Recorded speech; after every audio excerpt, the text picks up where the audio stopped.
Hello, my creative friends. Welcome to Rain Francis Art. My name is Rain. Today is a very special video for the Halloween season. I'm going to be sharing 4 time-lapse drawings, each depicting a villain from Edgar Allen Poe's stories or poetry. And before each video, I'll be introducing the tale. I really hope that you enjoy this. Our first story is The Telltale Heart. The villain is a murderous man who is driven mad thinking that his landlord's evil eye is watching him like a vulture. It is impossible to say how first the idea entered my brain, but once conceived, it haunted me day and night. Object, there was none. Passion, there was none. I loved the old man. He had never wronged me. He had never given me insult. For his gold I had no desire. I think it was his eye. Yes, it was this.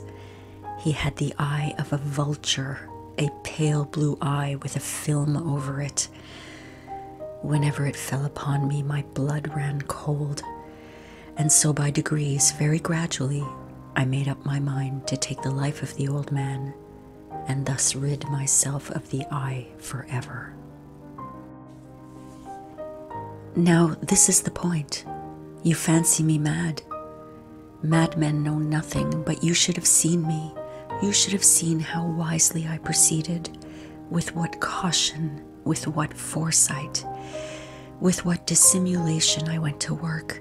I was never kinder to the old man than during that whole week before I killed him. And every night, about midnight, I turned the latch of his door and opened it, oh, so gently. And then, when I made an opening sufficient enough for my head, I put in a dark lantern, all closed, so that no light shone out, and then I thrust in my head. Oh, you would have laughed to see how cunningly I thrust it in. I moved it slowly, very, very slowly, so that I might not disturb the old man's sleep. It took me an hour to place my whole head within the opening so far that I could see him as he lay upon his bed.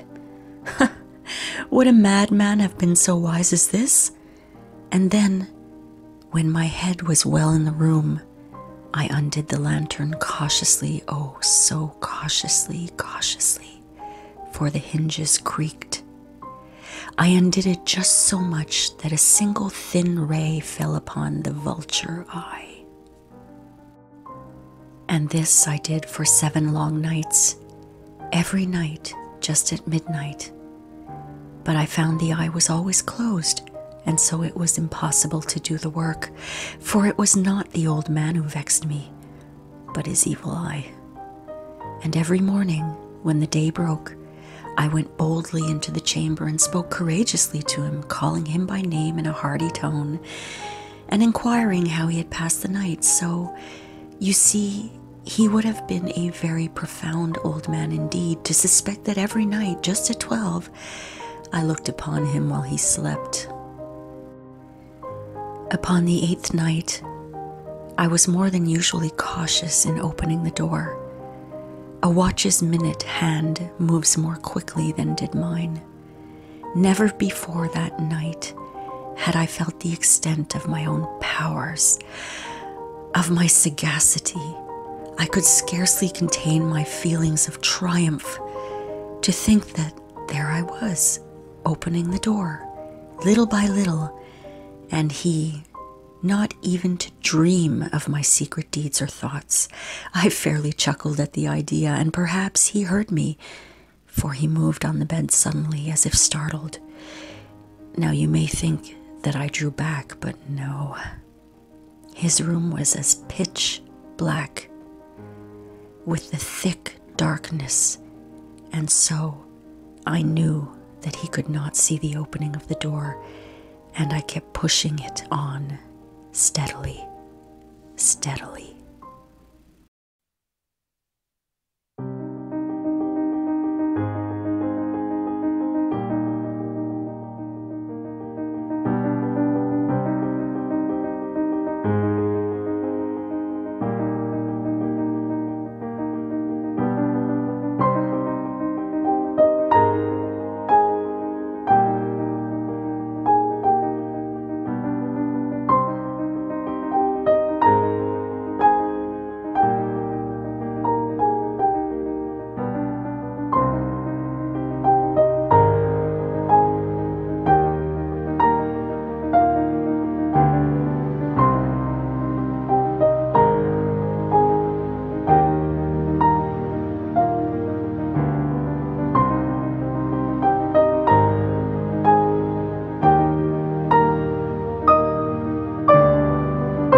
One of Edgar Allan Poe's most famous poems is The Raven. In this story, the villain is the mind. The poem describes a man who is lamenting over his lost beloved Lenore. One night, a ghastly and unsettling visit from a raven shakes his foundation and casts a shadow on his soul forever. Deep into that darkness peering, long I stood there, wondering, fearing, doubting, dreaming dreams no mortal ever dared dream before. But the silence was unbroken, and the stillness gave no token, and the only word there spoken was the whispered word, "Lenore?" This I whispered, and an echo murmured back the word, "Lenore." Merely this and nothing more. Back into the chamber turning, all my soul within me burning. Soon again I heard a tapping, somewhat louder than before. "Surely," said I, "surely, that is something at my window lattice. Let me see what there it is, and this mystery explore. Let my heart be still a moment, and let this mystery explore. 'Tis the wind, and nothing more." Open here I flung the shutter, when, with many a flirt and flutter, in there stepped a stately raven of the saintly days of yore. Not the least obeisance made he, not a minute stopped or stayed he, but with mien of lord or lady perched above my chamber door, perched upon a bust of Pallas just above my chamber door, perched and sat, and nothing more. Then this ebony bird beguiling my sad fancy into smiling by the grave and stern decorum of the countenance it wore. "Though thy crest be shorn and shaven, thou," I said, "art sure no craven, ghastly, grim, and ancient raven, wandering from the nightly shore. Tell me what thy lordly name is on the night's Plutonian shore." Quoth the raven, "Nevermore."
The tale is called The Cask of Amontillado.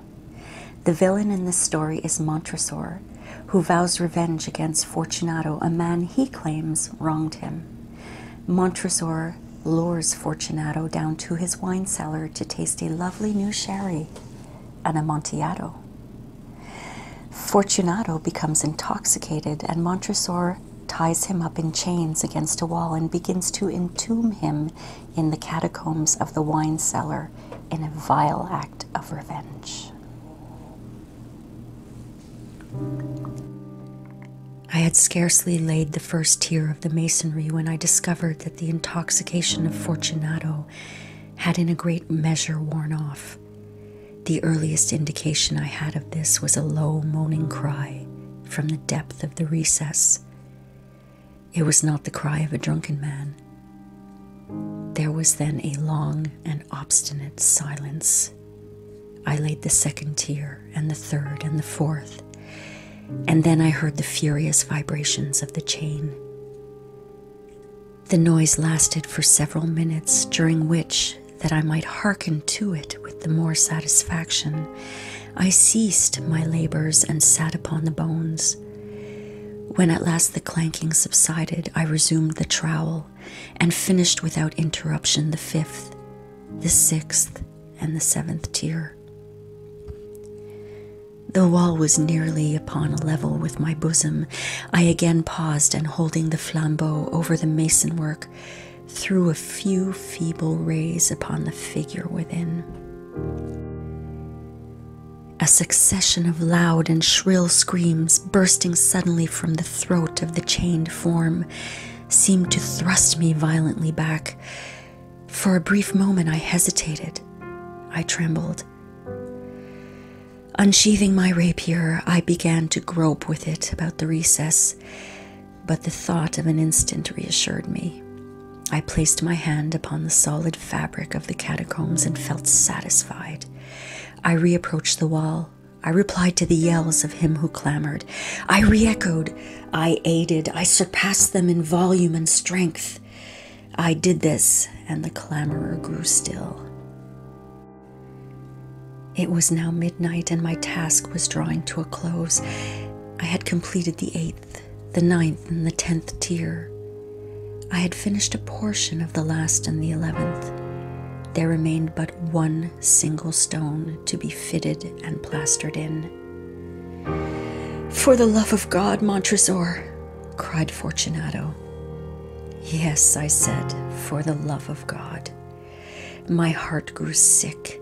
It was the dampness of the catacombs that made it so. I hastened to make an end of my labor. I forced the last stone into its position. I plastered him up.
Our last story is called The Fall of the House of Usher. Again in this story, the villain is the mind. Roderick Usher believes there is a curse on his home, that it is conscious. He also believes that his sister Madeline carries a disease that will destroy him and his family name.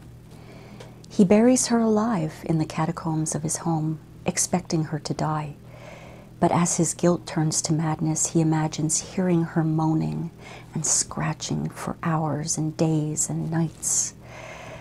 Roderick slowly goes mad until one night, Madeline pays him a visit. I became aware of a distinct, hollow, metallic, and clangorous, yet apparently muffled reverberation. Completely unnerved, I leapt to my feet. But the measured rocking movement of Roderick Usher was undisturbed. I rushed to the chair in which he sat. His eyes were bent fixedly before him, and throughout his whole countenance there reigned a stony rigidity.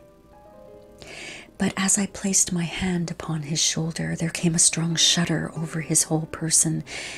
A sickly smile quivered about his lips, and I saw that he spoke in a low, hurried, and gibbering murmur, as if unconscious of my presence. Bending closely over him, I at length drank in the hideous import of his words. "Not hear it?" Roderick cried. "Yes, I hear it, and have heard it long, long, many minutes, many hours, many days have I heard it, yet I dared not. Oh, pity me, miserable wretch that I am. I dared not speak. We have put her living in the tomb. Said I not that my senses were acute? I now tell you that I heard her first feeble movements in the hollow coffin. I heard them many days ago, yet I dared not speak.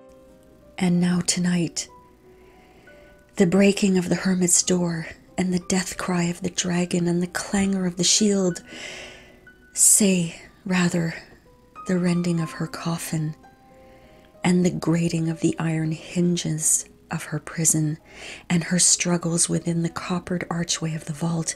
Oh, whither shall I fly? Will she not be here anon? Is she not hurrying to upbraid me for my haste? Have I not heard her footstep at the stair? Do I not distinguish that heavy and horrible beating of her heart? Madman! Roderick sprang furiously to his feet and shrieked out his syllables, as if in the effort he was giving up his soul. Madman, I tell you that she now stands outside the door. As if in the superhuman energy of his utterance there had been found the potency of a spell. The huge antique panels to which the speaker pointed threw slowly back. Upon the instant, ponderous and ebony jaws. It was the work of a rushing gust, but then, outside those doors, there did stand the lofty and enshrouded figure of the Lady Madeline of Usher. There was blood upon her white robes, and the evidence of some bitter struggle upon every portion of her emaciated frame. For a moment she remained trembling and reeling to and fro upon the threshold, then, with a low moaning cry, fell heavily inward upon the person of her brother, and in her violent and now final death agonies bore him to the floor, a corpse, and a victim to the terrors he had anticipated.